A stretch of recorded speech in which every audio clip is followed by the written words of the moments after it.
ಈ ಮಾಹಿತಿ ಹಕ್ಕು ಅನ್ನೋವಂಥದ್ದು ಕೆಲವೊಂದು ಜನರ ಒಂದು ದೊಡ್ಡ ಉದ್ಯೋಗ ಆಗಿಬಿಟ್ಟಿದೆ.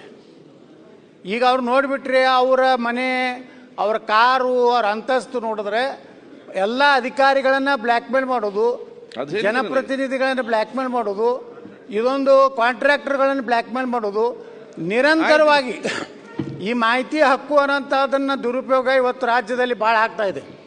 ಮಾನ್ಯ ಸಚಿವರು ಹೇಳಿದ್ರು, ನಾವು ಅಷ್ಟು ಡಿಸ್ಮಿಸ್ ಮಾಡಿದ್ವಿ, ಡಿಸ್ಮಿಸ್ ಮಾಡಿದ್ವಿ. ಆದರೆ ಆ ಮಾಹಿತಿ ಹಕ್ಕು ಕೇಳೋರ್ದು ಏನೇನಿದೆ ಅವ್ರ ಮೇಲೆ ತನಿಖೆ ಆಗಬೇಕು, ಅವ್ರಿಗೆ ಏನಾದ್ರೂ ಕಠಿಣ ಶಿಕ್ಷೆ ಆಗಬೇಕು. ಯಾಕಂದ್ರೆ ಅವರು ಭ್ರಷ್ಟಾಚಾರ ಮಾಡೋದಕ್ಕೆ ಈ ಮಾಹಿತಿ ಹಕ್ಕು ಕಾಯ್ದೆಯನ್ನ ದುರುಪಯೋಗ ಮಾಡ್ಕೊತಾ ಇದ್ದಾರೆ. ಅದಕ್ಕೆ ನಾನು ಸರ್ಕಾರಕ್ಕೆ ಆಗ್ರಹ ಮಾಡ್ತೀನಿ, ಅವ್ರ ಬಗ್ಗೆ ವಿಶೇಷ ಕಾಳಜಿ ಕನಿಕರ ಬೇಕಾಗಿಲ್ಲ. ಅವರು ಭ್ರಷ್ಟಾಚಾರದ ಪಿತಾಮಹ ಅವ್ರು ಆಗ್ತಾ ಇದ್ದಾರೆ. ಅದಕ್ಕೆ ಅಧ್ಯಕ್ಷರೇ, ಅದರ ಮೇಲೂ ಒಂದು ವಿಜಿಲೆನ್ಸ್ ಇರಬೇಕು. ಆ ಮಾಹಿತಿ ಹಕ್ಕುದಾರ ಮೇಲೂ ಒಂದು ವಿಜಿಲೆನ್ಸ್ ಆಗ್ಬೇಕು. ಅದು ಅವ್ರ ಆಸ್ತಿ ಪಾಸ್ತಿನೂ ಸಹ ಇವತ್ತು ತನಿಖೆ ಆಗ್ಬೇಕು.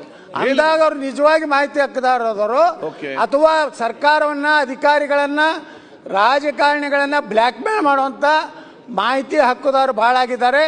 ಇದಕ್ಕೆ ಒಂದು ರೀತಿ ಕಂಟ್ರೋಲ್ ತರುವಂತ ಕಾನೂನನ್ನ ರಾಜ್ಯದಲ್ಲಿ ಜಾರಿ ಮಾಡಬೇಕು. ಮನೆ ಸಭಾಧ್ಯಕ್ಷರೇ, RTI ಏನಿದೆ, it's A very powerful weapon. ಬಹಳ ಒಂದು ಒಳ್ಳೆ ಇತ್ತು UPA ಸರ್ಕಾರ ತಂದಿದ್ದು, ಒಂದು ಒಳ್ಳೆ ವೆಪನ್.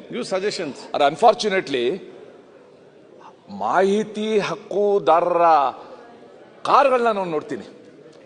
ಮುಂದ್ಗಡೆ ಮಾಹಿತಿ ಹಕ್ಕುದಾರ ಅಸೋಸಿಯೇಷನ್ ಅಧ್ಯಕ್ಷ, ಮಾನವ ಹಕ್ಕುಗಳ ರಕ್ಷಣಾ ಸಂಸ್ಥೆಯ ಅಧ್ಯಕ್ಷ, ಇದು ಹಾಕೊಂಡು ಓಡಾಡೋದು ನೋಡ್ತಾ ಇದ್ದೀವಿ.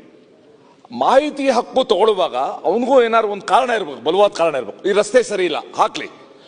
ಇಡೀ ಒಂದು ವಾರ್ಡಿನ, ಬಸವೇಶ್ವರರ ವಾರ್ಡಿನ ಯಾವ್ಯಾವ ಪ್ಲಾನ್ ಸ್ಯಾಂಕ್ಷನ್ ಆಗಿದೆ ಅಂತ ಕೇಳೋದು ಮಾಹಿತಿ ಹಕ್ಕು ಅಡಿ ಬರೋದಿಲ್ಲ.